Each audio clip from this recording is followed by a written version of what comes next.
नमस्कार, आप देख रहे हैं नॉन स्टॉप एट 9। आपके साथ मैं हूं रवि ठाकुर। देश की राजधानी दिल्ली में वीकेंड कर्फ्यू का ऐलान हो गया है। कोरोना के बढ़ते मामलों के बीच मुख्यमंत्री अरविंद केजरीवाल ने उपराज्यपाल अनिल बैजल के साथ बैठक के बाद इसका ऐलान किया है। वीकेंड कर्फ्यू शुक्रवार रात 10 बजे से शुरू होगा और मंगलवार सुबह 6 बजे तक रहेगा।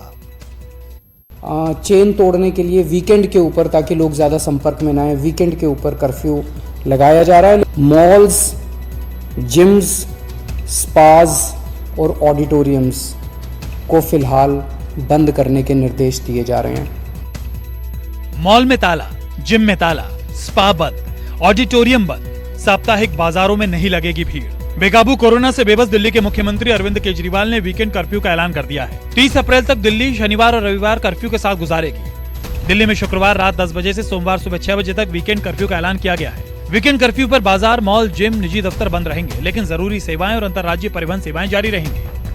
इस वक्त हम दिल्ली के मॉल के बाहर हैं। अभी आप देखिए कि 10 से 9 बजे तक यानी नाइट कर्फ्यू के हिसाब से मॉल जो है वो खुल रहे थे, और अब जो है वीकेंड कर्फ्यू यानी शनिवार और रविवार को पूरी तरीके से मॉल जो है वो बंद होंगे।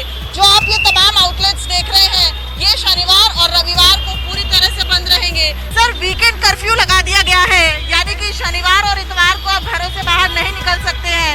क्या कहना है आपका? Definitely what ever is helpful for the public जो है उसके लिए गवर्नमेंट को जो तो ऑपरेशन करनी चाहिए। जो है कर्फ्यू सिर्फ लगाने से नहीं होगा, उसका इम्प्लीमेंटेशन भी बहुत ज़रूरी है। आज भी आप रात को देखो, जो है शायद मैं नहीं निकलता बाहर, पर सुनने में आता है कि रात को भी इतना ज़्यादा नहीं है, people are moving around, roaming around. They should know कि भी कर्फ्यू और गवर्नमेंट लगा रही तो हमारी सेहत के लिए, हमारी हेल्थ के लिए लगा रही है। भैया, अब शनिवार और इतवार को जो है वो कर्फ्यू लगा दिया गया है, यानी कि लोग अब घरों से बाहर नहीं निकल पाएंगे। आप इस फैसले को कैसे देखते हो? आपको लगता है कि ये सही है क्योंकि कोरोना के केसेस बढ़ रहे हैं?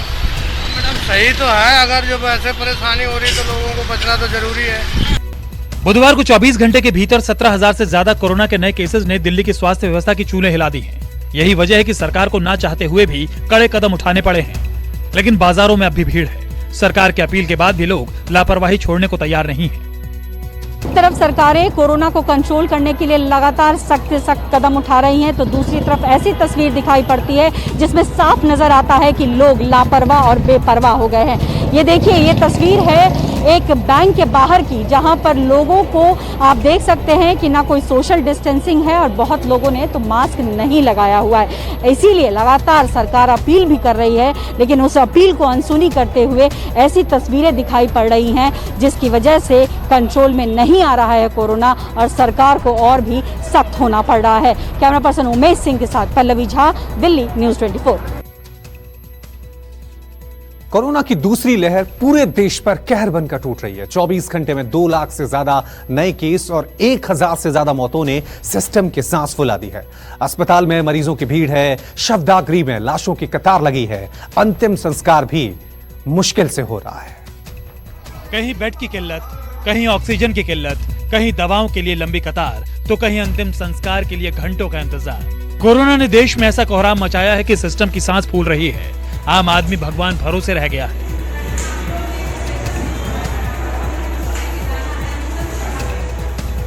रेमडेसिविर कोरोना के मरीजों के लिए रामबाण बन चुका है। इसी इंजेक्शन की आस पर कई सांसें चल रही हैं। ये आस टूटते ही सांस भी टूट रही है। अस्पताल के डॉक्टर इंजेक्शन मांग रहे हैं, लेकिन इंजेक्शन हर किसी को नसीब नहीं हो रहा। परेशान परिजन कलेक्ट्रेट के सामने प्रदर्शन कर रहे हैं, रेमडेसिविर दिलाने की मांग कर रहे हैं।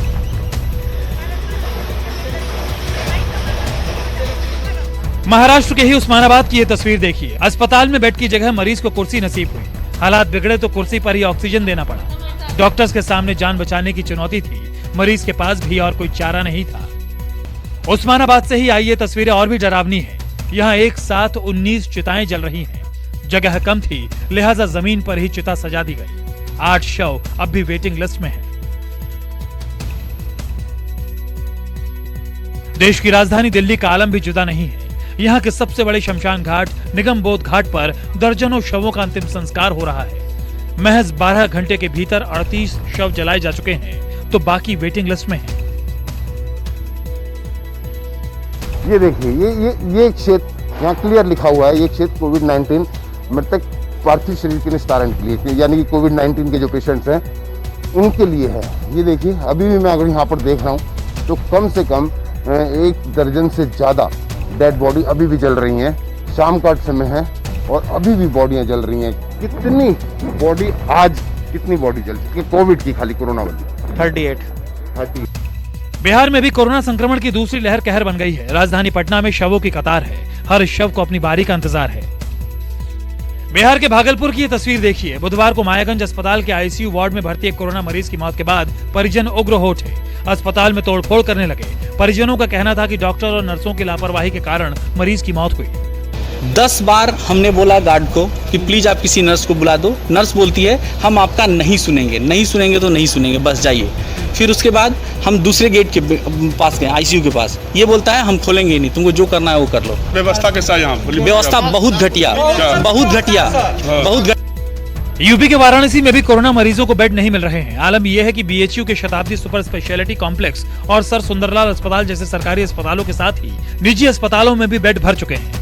हालांकि अधिकारी अभी बेड की किल्लत से इनकार कर रहे हैं। चूँकि स्थिति कहा जाए तो बहुत बद से बदतर है। अब यहाँ पे पेशेंट लेके आया हूँ मैं अपना, और एक सुबह से परेशान हूँ, लेकिन जो है कि कोई सुनवाई नहीं है, कोई देखने ताकने वाला नहीं है।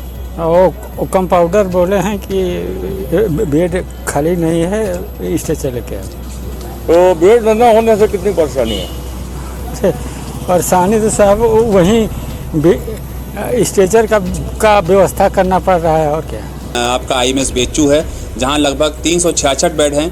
दीनदयाल है, वहां पे काफ़ी बेड्स है। ईएसआई है और बीएलडब्ल्यू, ये हमारे 4 जो हैं राजकीय क्षेत्र के हैं। और इसके अलावा heritage institute of medical sciences में हमने 200 बेड अधिग्रहित किया हुआ है।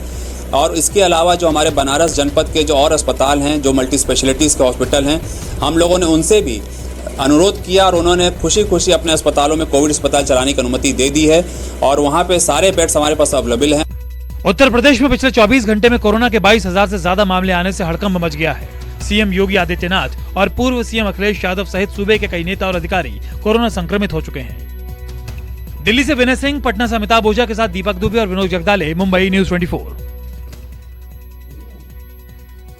2 दिन पहले कलकत्ता हाईकोर्ट ने चुनाव प्रचार में कोरोना गाइडलाइन की अनदेखी को लेकर चुनाव आयोग को फटकार लगाई थी। ऐसी अटकलें भी लगने लगी कि बंगाल में बाकी बचे चुनाव अब एक ही चरण में कराए जा सकते हैं। लेकिन चुनाव आयोग ने इन अटकलों को सिरे से खारिज कर दिया है।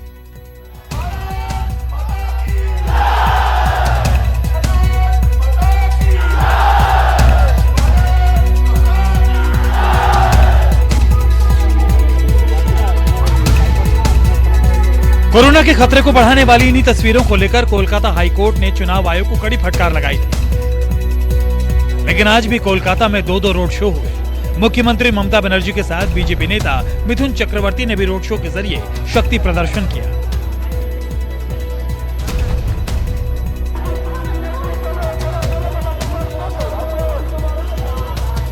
चुनाव प्रचार में कोरोना गाइडलाइंस की धज्जियां उड़ाने को लेकर कलकत्ता हाईकोर्ट के कड़े तेवर के बाद चुनाव आयोग भी हरकत में आया और ये अटकलबाजी भी शुरू हो गई कि क्या बंगाल में बचे हुए 4 चरणों के चुनाव एक साथ ही हो जाएंगे।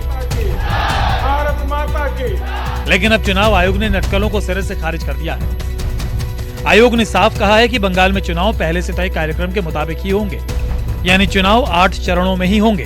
हालांकि बाकी बचे 4 चरणों के चुनाव में कोरोना गाइडलाइन का पालन कैसे हो, इसको लेकर पश्चिम बंगाल के मुख्य निर्वाचन अधिकारी आरिज आफ्ताब ने 16 अप्रैल कोलकाता में सर्वदलीय बैठक बुलाई है। The interest of a political party which is very weak here in Bengal, and so therefore election commission thinking in terms of wider consultation, that is fine, but then the election commission has repeatedly failed its responsibility here in Bengal. बहुत शुभ उद्योग हम मानते हैं, क्योंकि जो situation, जो pandemic situation आ रहा है, वी शुड कॉशस, हम लोग को और भी कॉशस रहना पड़ेगा सब पार्टी को, और इसमें सब पार्टी को शामिल होना चाहिए, क्योंकि हम लोग जो राजनीति करते हैं समाज के लिए करते हैं, आदमी के लिए करते हैं, वो आदमी का शुभ चिंतक हम लोग का सबसे पहले होना चाहिए। इसके लिए ये बहुत ही आनंदजनक बात। 100 कल हुआ था, 1995 हो गया और डेथ रेट भी बढ़ गया है।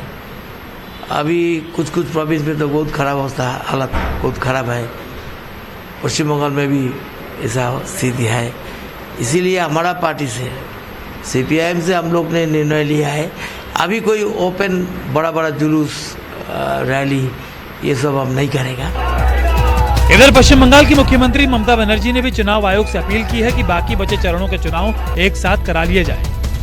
महामारी के बीच पश्चिम बंगाल में 8 चरण में चुनाव कराए जाने के आयोग के फैसले पर सीएम ममता बनर्जी ने ट्वीट करके कहा है कि महामारी के बीच पश्चिम बंगाल में 8 चरण में चुनाव कराए जाने के आयोग के फैसले पर मैं पहले ही आपत्ति जता चुकी हूँ।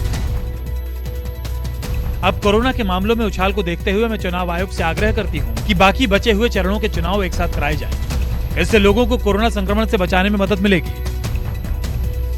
मंगलवार को कलकत्ता उच्च न्यायालय ने कोरोना वायरस के खतरे को देखते हुए चुनाव आयोग को फटकार लगाई थी, तो साथ ही ये निर्देश भी दिया था कि प्रचार के दौरान स्वास्थ्य संबंधी सभी निर्देशों का कड़ाई से पालन करें। मनोज पांडे, कोलकाता, न्यूज़ 24। घुटना, कंधा या कमर, चाहे जैसा हो दर्द, डॉक्टर ऑर्थो आपको देता है दर्द से पूरी आजादी, एक भरपूर जिंदगी।